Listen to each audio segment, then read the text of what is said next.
Well, hello, folks out there in YouTube land. Got a very interesting show for you. Yeah, we've got a huge game coming Saturday. I almost cannot emphasize the importance of this game for a lot of people. This guy being one of them. I can tell you it's very important to me. The Florida Gators, you all know, they are my nemesis. They are my Newman. Hey. Hello, Newman. Hello, Jerry. Absolutely. And this game couldn't be more important to so many people. We're going to get into why this really is a must-win for Billy Napier, and I'm going to explain all of that. Also, Joe Milton needs to improve and play well in this game. We need to see him play like he's capable of, but we're going to talk about all of that.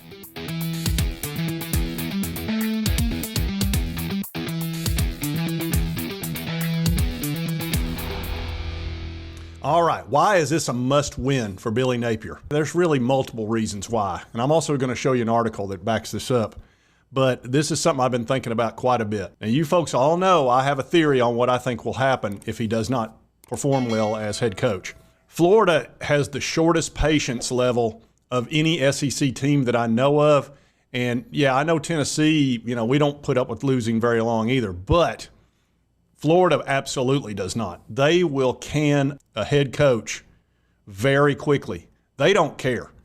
You lose a couple years in a row, and they're going to be done with you. Now, I know they'll owe him a bunch of money, over $30 million, 31, 32. But here's the problem. If he continues to lose and has another losing season and this team regresses and actually plays worse than last year, which could easily happen, they don't have the number 4 pick in the NFL draft anymore. They've got an okay quarterback, a game manager in Graham Mertz. And he's got decent arm talent, and I think he'll play okay against us Saturday. But he's not a difference maker that's going to carry a team the way that Anthony Richardson could at times. So that sets them up in a difficult situation. Their defense isn't great. Their offensive line is struggling. They've got 2 good running backs. They could win 4 or 5 games. That could easily happen. And then all of a sudden the donors say, well, you know what? I don't think I want to pony up millions of dollars for these players that you want to bring in because I don't believe in you. So you know what? I think I'll just take a pass. Then all of a sudden the NIL money starts drying up. You can't get the talent, and it just becomes a never-ending cycle, and then you wind up having to replace the coach regardless. Now, I can tell you Texas A&M would love to have a buyout of $32 million. They would be thrilled with that, given what they're dealing with Jimbo and his $80 or $90 million he's owed. Nice game against Miami, by the way, Texas A&M. Jeez. Oh, who won that fight anyway? Anyway, back to the story. Let's see what the Florida people think about this. And this is a Florida website, fan-sided by Will Thomas.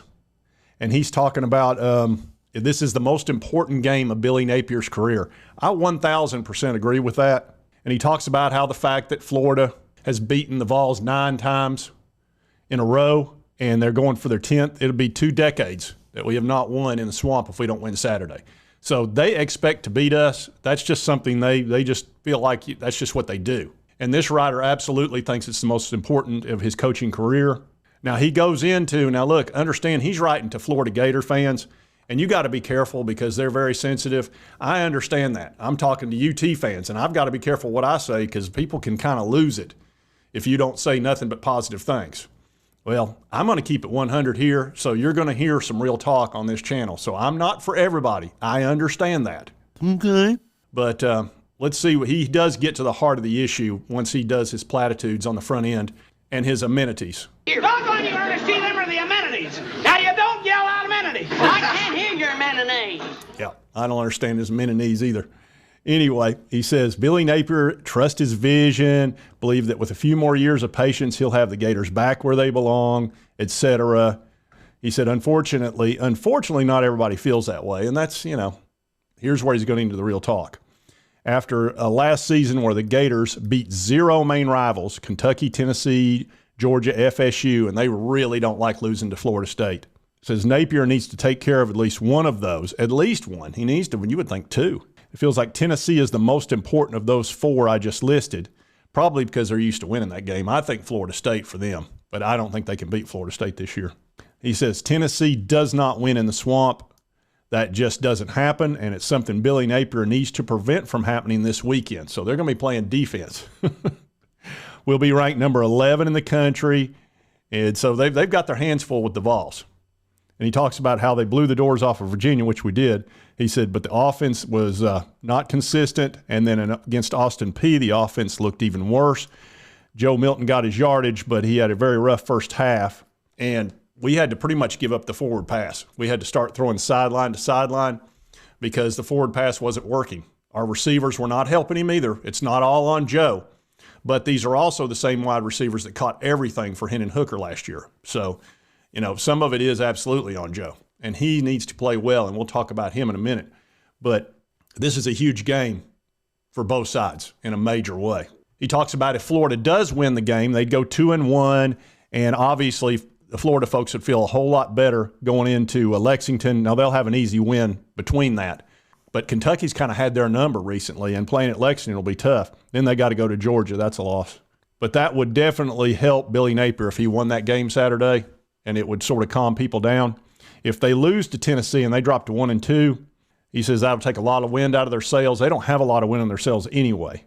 But he said that they won't have a lot of fire when they go to play the Wildcats in Week 5. And he said then the losses could snowball, and Napier goes another season losing to all their major rivals. And he said that's something that doesn't fly at Florida. He said that's why Tennessee game is the most important of Napier's career. He said not because what it would bring him if he wins, but what could happen if he loses. Look, let's just say the quiet part out loud. He could get fired at the end of this year. If he wins 4 or 5 games, it could be very easy for him to lose a lot of recruits in that big class that he's got going, and he could lose his donors. So it's huge for him. It could not be more important. I know I'm building this thing up, but I don't have to. It's right there in black and white. Now let's talk about Joe Milton. Look, everybody loves Joe. There is no doubt of that. He is probably the most popular guy on the team, fan base, etc. But the way he played against Austin Peay and the way he played in the first part of the Virginia game is a concern. It reminds people of, these are the things that got him benched at Michigan and what got him benched here at UT, even though I know he hurt his ankle. Look, once Hendon Hooker showed up, that was it. And a lot of that started because Joe was missing people in the Pittsburgh game and also the game before that. So we need to see a really solid performance out of Joe Milton. Now, they had a players-only meeting, which I think was a good idea, and talked to everybody because it was not all on Joe. The wide receivers have got to help him more. They can't be dropping balls. Some of those passes were right in their hands. Now, some of them were off base and some weren't that good, but there were some that were literally right there, and they got to be caught. So having a players-only meeting is a good idea. Joe took full responsibility. He said, it's on me. I know I've got to deliver the ball. I've got to get you guys in the right positions, etc. So that's a good sign, but still you've got to perform. So this is going to be an amazing game Saturday. I could not be more excited about it. And I know I'm building it up, but it's critical. It really is. I have no concerns of Josh Heupel long-term, none whatsoever. He's never leaving Knoxville. If he does try, let's just put up a big barricade and keep him from leaving because he's to never leave as far as I'm concerned. We got our coach. We're fine. I'm not so certain about Florida.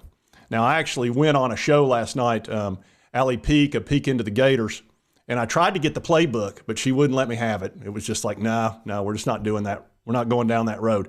But she is somebody that's been super positive about Billy and Florida. But after the Utah game, she had a sort of hold my beer moment and kind of went after the mistakes and problems and kind of told them how it was. Now, she was kind about it and professional, but she was also brutal at times and just said none of this is acceptable. So when your most positive person on YouTube is having to read you the riot act, you better get your stuff together. So I expect the Florida Gators, their team, their fan base to be on fire when we show up there at 7 o'clock. Now, if we get off to a good start and get a nice lead or something along those lines, some of those fans will quiet down, I can assure you, because they do not believe in these Gators right now. They are just hanging on like this. Think how many games they've lost over the last 5. They lost to Florida State. They lost to Vanderbilt. They got killed in the bowl game. And they got beat by a third-string quarterback at Utah. And that's 4 of their last 6 games. So they are not confident, okay? Don't think for a second that they've got some inner confidence and they think, oh, we're really good, we'll win this game. They're more worried than we are. They've got more to lose. They absolutely have more to lose than we do because they're on the verge of it could collapse. It really could. It also could go the other way. Billy might work out and be just fine. Now, I'm going to tell you my theory on that, and I've told you this before. I think what could happen is, let's say he fails and he wins 4 games this year, for example. They're going into 2024 with the toughest schedule in the country. It's, in my opinion, the number one toughest schedule. And the recruits they get in, they're going to be freshmen. There's only so much they can do. They could win another 4 games the next year. It would be easier for them to win 4 games the next year. They have one easy game, and that's it. The other games that they've got to play outside of conference, which you know how tough the SEC is Miami, UCF, and Florida State. Get you some of that. So they've got their work cut out for them. So let's say Florida bites the bullet and says, this guy, he's regressing, the donors are drying up, we're going to go another direction. Well, there's an obvious choice, and that's one Lane Kiffin, or as I call him, Darth Kiffin. He would take that job in a second. I don't think there's any question. Now, he would play around, I'm talking to this person, I'm talking to this person to get his $10 million a year, but he would jump from Ole Miss to Florida. It's a better job. Sorry, Ole Miss. I hate saying that to you because y'all been good to him, but that's how he is. He's not a loyal dude. He's just not. He will leave for more money and a better prestigious job. And with that recruiting footprint, with the fan base, the money, the facilities, he would be successful there. And he would be Steve Spurrier 2.0, which I would kind of like that because he would go on Twitter, give us grief, and do all the stuff that he does, get us all mad, and then it would make the games even more dramatic, which is fine with me, not only as a fan, but also as a content creator. The more drama, the better on both sides. There's nothing better in a big game. I'm sorry, there just isn't. I was not excited about the Austin Peay game. It looked to me like it was just going to be basically a scrimmage. It turned into more than that because we just didn't show up ready to play. And Austin Peay gave us everything they got. Hats off to that coach. He went crazy the whole game and even took all those timeouts just to keep us from getting any momentum, which was smart in my opinion. Because, look, what did he have to lose? Absolutely nothing. Everybody expected him to lose by 60. So I could definitely see Lane Kiffin there as early as next year. Or like say Billy might work out. But anyway, that's why I think this game is so important, dramatic, and if you're not watching this game at 7 o'clock, you don't care about football, you don't care about the Vols, the Florida. It just doesn't mean anything to you because everybody else, there'll be 8 or 10 million people watch this game easily. Oh boy, is this great! And I guarantee I'll be one of them. Lord willing, and the creek don't rise. And I do want to take a moment to thank my newest sponsor of the channel. These folks are big fans of the show and called me and wanted to actually sponsor. And that's Eco Heating and Air, HVAC. They can take care of all your HVAC needs, also heating, plumbing, etc. They do it all. And they have 3 locations, Lenoir City, Jamestown, and Dunlap. As you can see, the Lenoir City is very close to Knoxville. They service that whole area. And why am I talking about HVAC? Because the older you get, the more important it is. Let me tell you something. When your house gets hot, it turns into an oven, and it will make you sick as a dog. So keeping your units in good shape is very important, and having a maintenance agreement will take care of that for you before you wind up with some great big bill because you weren't maintaining it. I know a little something about that in my past. So there are times you just need to call the man. Call the man. Just call the man. Now, here's the nice thing. The next 15 people that call that mentioned that you heard this on Sports Talk Jay will get a very special cleaning system. It's the type of UV system they use in hospitals to keep the air extremely clean. So if you have allergies or problems breathing or anything like that, this new system will help you with that. It's worth over $1,100 and you'll get it for free when you sign up for a maintenance agreement. So give the folks at Eco Heating and Air a call. They'll be glad to take care of you. They're very nice. I met the head folks there. Service is so important to them. They really care about speed and taking care of the customers. They've got great ratings on Yelp and also Google, 4.8, 4.7, which for HVAC is a really nice rating. Their reviews are very good. Be sure you can check those out if you like. So take care of your HVAC because it'll take care of you. And again, the older I get, the more important it is. You don't want to be sweltering in the heat in the summer and fall because you weren't taking care of your units. Don't be like Aunt B. Just call the man. I should have called the man like you said. All right, folks, this is an important game, and I wanted to do this show, and there's no way that I can undersell this or oversell it. It's just going to be a fantastic game. I am so pumped about it, I almost can't tell you. This, to me, is the game of the year, and it always is. There's just something about Florida that just gets me pumped up, and I'm very excited about it. I'm going to be rooting like crazy for Joe. There's nobody on this planet that There is nobody that wants Joe to succeed more than I do, especially as a YouTube content creator. That would help me tremendously. If you remember last year, how many times did I give Hendon Hooker an A+++ on his report card? It was almost every game. So I'm very capable of being positive. I want to give Joe Milton an A+++, and I'd be happy to do it.